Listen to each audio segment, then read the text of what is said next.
Alright,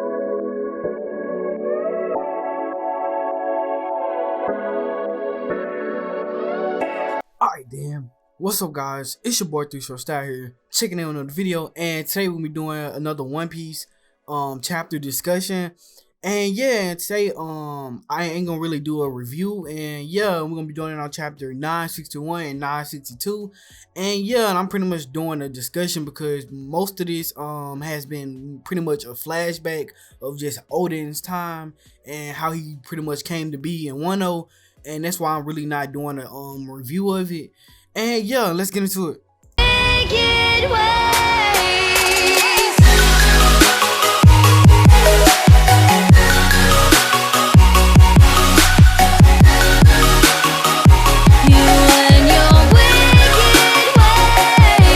Alright, damn. First thing first is the cover page, and the cover page stories where pretty much K-Mon and once his family got the dress rose, so they found that some people was actually got attacked.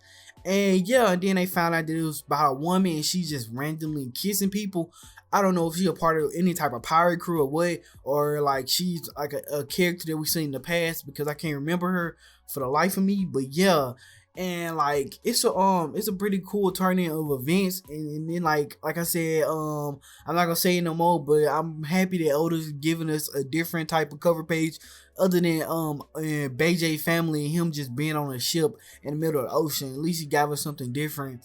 And yeah, then another thing is about these two chapters was Oden's character. Now we get to see a lot of Oden's character and see how his character actually is, and like how he operates as a character. And he's kind of he's more the Luffy Roger type of power, where he's more brave and heroic, and he's he's just not like, you know, that type of bad person. He's like Luffy, and he respects, like he really values honor and respect. So yeah, and like with his character, we got to see him some different type of interactions with certain characters, where we got to see him and his character. Like, you remember when he went to the dude's funeral and he was actually like cooking something over the dude's dead body, but it actually was like a form of respect for him, and that's how he kind of seen it. So yeah, then we got to see him and K-Mon.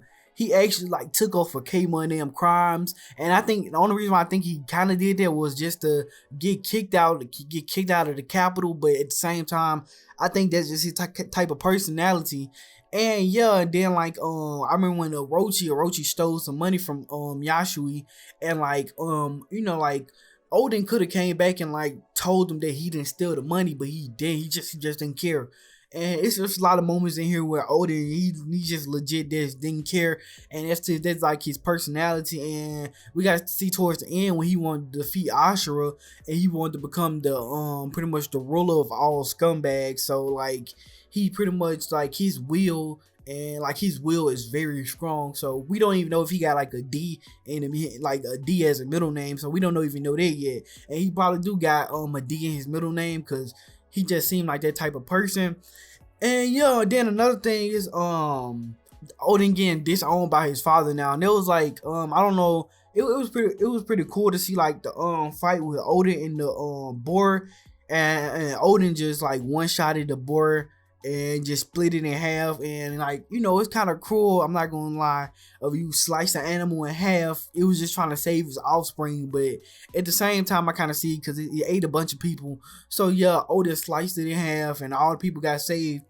And then after that, they decided to disown his father decided to disown him, because everybody thought that since he's the one that acting like he was gonna take credit for it and not K-Mon, so he took credit for it, and his father disowned him because he destroyed half of the capital and almost got people killed. So they kicked him out.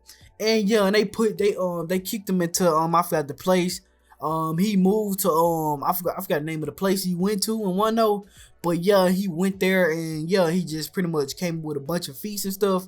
And yeah, then another thing in these two chapters we got to see that was pretty interesting was that we found out that Yashui was the one that actually was the one to take in Orochi, and was the one that started helping. He was the first person to help Orochi and kind of bring him into like they group of people. And yeah, and like like we kind of get to see like them and just them starting to like we just get to see Orochi when he was a little bit younger. And yeah, and then we see Yashiri too. And like they said with Yashiri, like he was like a very like street person. He seemed like that, but at the same time like he was being nice to Odin, and he didn't really like was wasn't that strict with Odin. He just had like a probably like a father son relationship with Odin. But yeah, and then another thing we to see is that once they found out that once they like the guards thought that Odin stole some money from them after he left because he was staying in Yashiri's place. But then Yashiri asked Orochi about it, and Orochi just came with some fake excuse because Orochi was the one that stole the money. But Yashiri actually started to become a little bit suspicious of him, and like we just see the bubble with the dice over his head. So Yashiri probably was thinking something about Orochi. And yeah, and I think it, like Yashiri probably been like the first person who ever discovered that Orochi wasn't a good person, but Odin probably just didn't listen to him, and Odin still took Orochi in towards the end because like obviously Orochi, he was part of their crew, but then obviously he betrayed them and pretty much got almost everybody killed.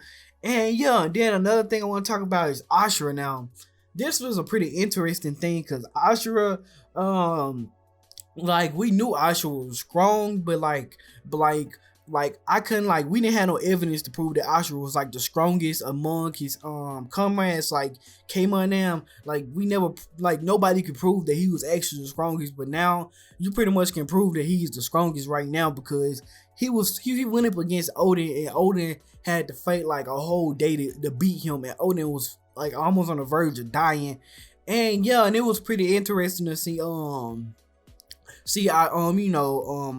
Ashura in his early days. And yeah, he was pretty much like the cause for like all of Kuri. That's the name of the village too, but he was like the he was pretty much like the leader of all the bandits inside of Kuri that was making it such a bad place. And yeah, like when we get to see Ashura at the beginning, we kind of seen him and his henchmen, and his henchmen that they didn't seem like no regular samurai. But yeah, and it was like pretty interesting to see Ashura and just him just do his thing. And yeah, and then one other thing is that Ashura is giant, bro. Cause they had a panel. I'm gonna put it on the screen, but they had a panel of just like everybody running together, and then like you could just see Ashura. He's just like so giant. I'm like, dude, you running behind him, you gonna smush everybody if you keep running. And yeah, and then this is all I got to really say about Ashura character. And yeah, that was pretty cool to get to see his character too. And yeah, and then another thing I want to talk about is Odin and all his feats that he accomplished like during this time period, because like this was right around a time period where the rock pirates was kind of splitting up, and this probably was because of Roger too. Roger was probably becoming a big name in the pirate world, so that's probably why the rocks, I ain't saying that Roger defeated the rocks, but you remember Garp and Roger fought against the rocks pirates, so it probably was like made them split up. And yeah, and then like I said, they ended up splitting up. And then like this was right around the time when Odin started to prosper in the Kuri village.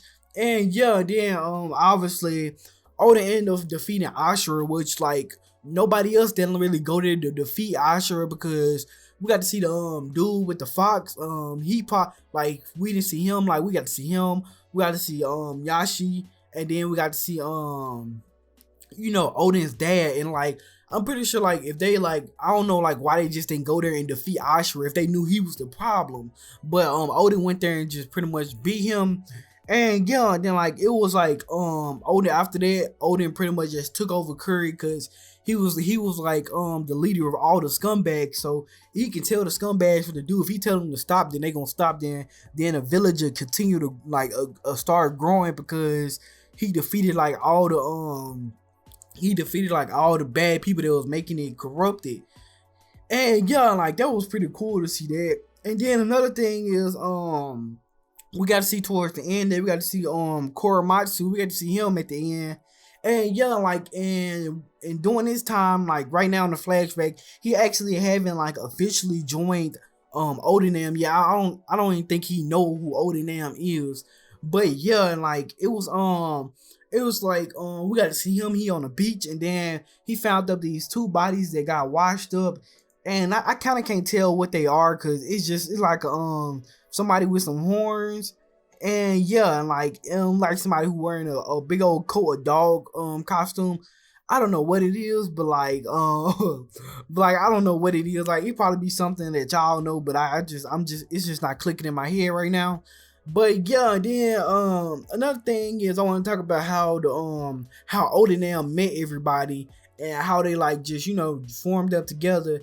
And we found out that the trap and Izu was actually brothers. So they actually were brothers, and that's why like they was like that's why like one of them was a trap, and that's because they was a dancer, and they kind of dressed up as women to fit the more the dancer tone. And yeah, and then after that obviously Odin ended up saving them and bringing them into his group. And well, he didn't bring him into his group. They just like they kept following him. They wouldn't leave him alone, so he had no choice but to take him in. And yeah, and then we get to see Kenjiro. We got to see him and his past, and he actually used to take the hair off dead corpses or just from living people, and used to sell it as like paintbrushes. And I'm like, I kind of get why, because he got the devil fruit where he can paint on stuff and make things kind of come alive, like become alive. So yeah, and that was pretty cool to see his backstory. And then we got to see Raizo. Actually Raizo was a part of the Kozuku family. He actually, like, I don't know if he was part of the exact family, but he was actually a part of them. But he left because he got turned down by I forgot the girl name, but he got turned down by her. So he just left, and he became a bandit that just tried to kill everybody. But then obviously Odin ended up seeing Odin, and Odin bodied him, and Odin made him become a respected, more respected person again. And yeah, and then after that we got to see obviously the Ashura part. Odin had to defeat Ashura to make him join. And yeah, and then like after that, you already know K-Mon and old boy, they just joined him because they seen how he defeated the boar, and like they were just so enamored with his power that they wanted to join him. And yeah, like that was pretty it for like this chapter. And I think like my predictions for the flashback is, I think they gonna go all the way up to the part where Odin end up invading them, and Orochi end up working with Kaido and them to defeat Odin. So yeah, and then like we see these figures that washed up on the beach. I don't know if like because like, do you remember they said like this was about the time where the Rocks Pirates split up, so probably Kaido was like looking for a crew, and he probably had some of his crew together already, and then he probably decided to come to Wano because he needed a place to settle down if he was gonna be a Yonko. So he probably just, I'm gonna choose Wano, obviously. And yeah, and then another, like I said, with the corpses, well, not the corpses, just the bodies that just like fell ashore on the beaches. Like we don't know who they are, but hopefully, like, probably most likely they're enemies, and like they're actually bad people, and they probably be working with like Kaido or somebody, I don't know. But yeah, and then like they open mission for that part. And then like we really don't get to see like nothing really else, just going on. And we just like 33 years in the past right now doing this flashback. And like I said, we just pretty much gonna see Odinam, and how he became how he rose to fame, and how he fell down and got defeated by Orochi and Kaido. So yeah, and it'll be pretty interesting to see this flashback. I'm not gonna lie, this flashback haven't been like the one. It haven't been like capturing my attention, and that's why I didn't do back to back discussions. That's why I waited for another chapter. So like yeah, and like I'm not saying it's a bad flashback because it's not. It's explaining stuff, but like it's kind of is boring. I'm not gonna sit here and lie like it's amazing. It is kind of boring, and like the One Piece chapters are kind of dry right now. So yeah, and that's why I've been doing other type of content other than just One Piece. And yeah, like you already know, it's your boy Three Style. Leave a like, leave a comment, comment about something about the chapter, or if you just want to holler at me. And yeah, you already know, hit the subscription button. And yeah, and it's your boy Three Style, and I'm out. To the tune, till I'm dead. Don't want room,